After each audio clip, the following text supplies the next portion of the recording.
Hello everybody, it's that college football guy here with another video. As promised, the final one I'll be asking for this in the preseason. Subscriber roll call. For those of you who don't know, last season I asked my subscribers, what is your favorite school? Because everybody who does a YouTube channel who does college football puts out their own top 25. But I thought about, what about doing a top 25 of my subscribers' schools? In addition to the regular top 25, a separate set of rankings. Georgia won my top 25 from last year, because they won the national championship, no shock, but the subscribers champion was actually Fresno State, because Georgia wasn't on the list last year. Last year, we only had 16 teams. We are way over that now.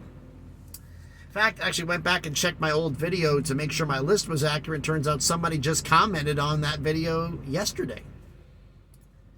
So I added that school to the list now. So like I said, I'll do my own top 25 with subscriber schools. Like I said, I'm going to do the preseason here. I'm actually going to rank every school in a full list. All of them. All the subscriber schools. We can have conversations and you can argue me about that in addition to my top 25. That'll be two separate videos, but we're getting ahead of ourselves in the things here. We're getting ahead of ourselves. But this is about, like I said, your favorite schools. I do that, and I do a separate poll. The poll is not based on, oh, I thought that was a good win, or oh, that's a good loss. I base it on mathematics. It's a mathematical poll. A win over a top 5 school is a 20-point win.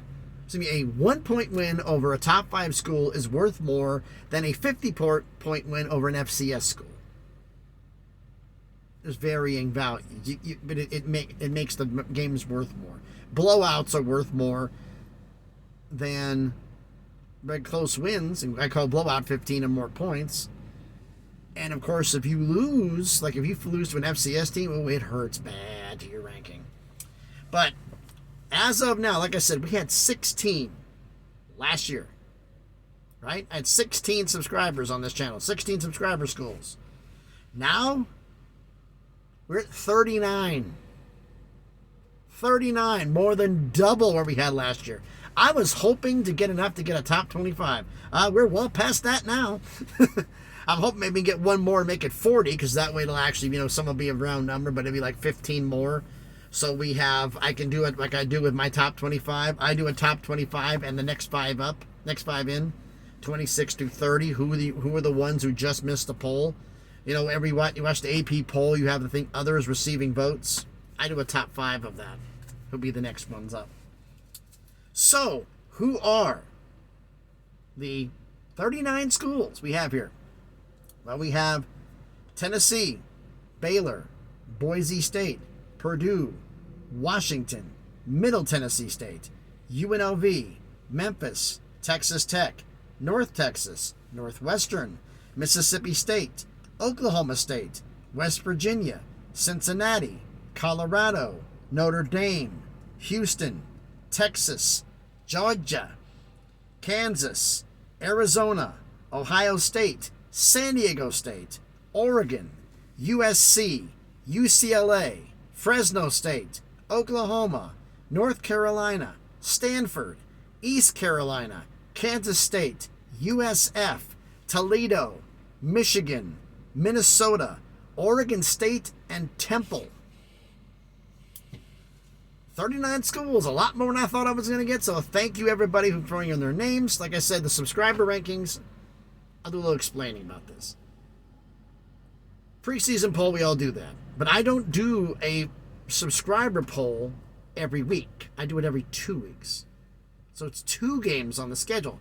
I don't award point, or, I don't count points for a bye week. Bye week is a 0 because you didn't do anything. I don't give credit for having a bye week.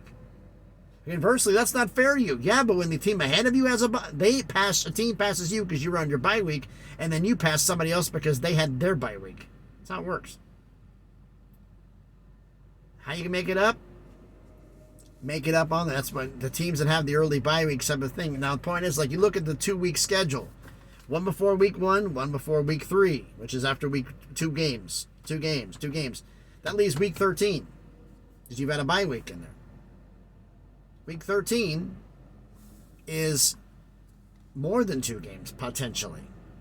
It is the last regular season game, the conference championship game, if you're in it, and a bowl game, if you're in it. If it's a college football playoff, it could be 2 games. If it's when we get to the 12 team, it could be a lot more games. So it really can rock and shake things up. Where teams who are down in the polls made the playoff, and all of a sudden they shoot way up because of points. But the national champion is, going to win if the national champion's on here, of course, they're going to finish number 1 in subscriber rankings. And with a few schools that were not here last year, I can tell you right now, Michigan wasn't on the poll last year.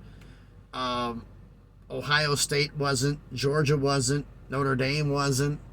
So a lot of powerhouses in football are on here now. So it's going to make the subscriber rankings tougher. I said Fresno State won it last year.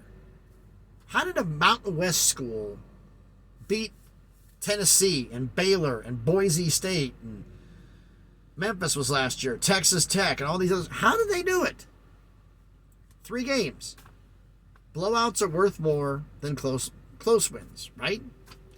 They blew out and pitched a shutout against their final regular season opponent. They won the conference championship and then blew out a Power 5 school in a bowl game. 3 wins.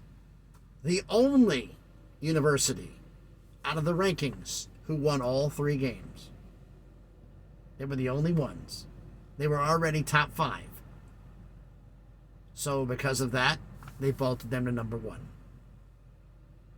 Winning at the end increases your chances in the poll. So the fact is, like I said, I'm going to do a top 25 poll and I'm going to do a subscriber poll. Now, at the beginning of the year, I'm going to rank everybody. After that, I'm going to rank just the top 25 and the next 5. At the end of the season, I'll bring everybody in. Now, the fact is, the top 25 is out. What happens if somebody who isn't in your top 25, somebody's in the top 25 loses, and somebody who's in the top 20, out the top 25 wins a bowl game? They'll sneak in the final poll. I'm still going to pay attention to every single team on the list and still do that. I'm just only going to announce the top 25. So I'm going to do a full list at the front of the beginning of the season. 25 and next 5 out, the next polls, and then the final one will be a full final ranking of everybody. That's how I do it. Last year with only 16 schools, I didn't have to do a final ranking because there wasn't even a top 25. It was a top 16. And before the season starts, I'm going to report out the final poll from last season, final subscriber poll, and compare it to this season's, and we'll see what happens. So tell me what you think about everybody down in the comments. And like I said, once this video uploads, I'm gonna pin the entire list as the top comment. Once that's in, if your school's on there, you shout out your favorite school down in the comments, whether it's on the list or not. If you want your school on this list and I haven't mentioned it, they're not there, shout them out in the comments. I'll put them in. Understand this. Sunday next week, when Monday morning, 12:01 a.m. hits Monday morning next week, the list is closed. There will be no more additions.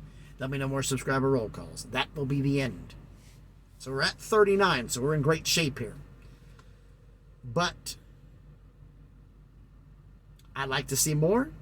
A 50 would be fantastic, but getting 11 in a week, I doubt it. We're getting 1 or 2 a shot, sometimes none at all. So right now, 1 to make it to 40 would be pretty good. I mean, the fact is, you've already doubled the list from last year. Asking to triple it would mean 9 more schools. I don't think that's going to happen in a week. But I'm not saying don't. If you want your school to shout out, be put in the rankings, hey, shout them out in the comments. Let's see what happens here. And because it's mathematical and not based on the playoffs necessarily, who knows? Your school, who wasn't even in the real AP top 25, may be in the top 5 of this one because you finished strong at the end of the season. Like Fresno State, when I mentioned a schedule preview, they won had ended the season on the longest winning streak other than Georgia. I think it was the longest winning streak in the group of 5 other than Tulane. They had an incredible, finished the season strong. That's the reason they won the championship. And I just noticed Tulane's not on the list this year. They weren't on the list last year either. Not very many alumni of Tulane. But like I said, if your school's not on this list, shout them out in the comments. Shout out your favorite school. Monday next week, we shut the list off. I will do a quick video saying the final subscriber list, and then we'll do the poll afterwards later on down the road, right before the start of the season, before the first game. So, thanks everybody for watching this video. If you haven't already, please smash the like button, hit the thumbs up. It helps the algorithm, helps the video be seen by more people. Comment on the video.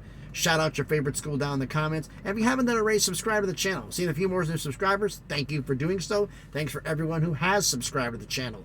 On the way to 500, slowly but surely, on that crawl up to 1,000.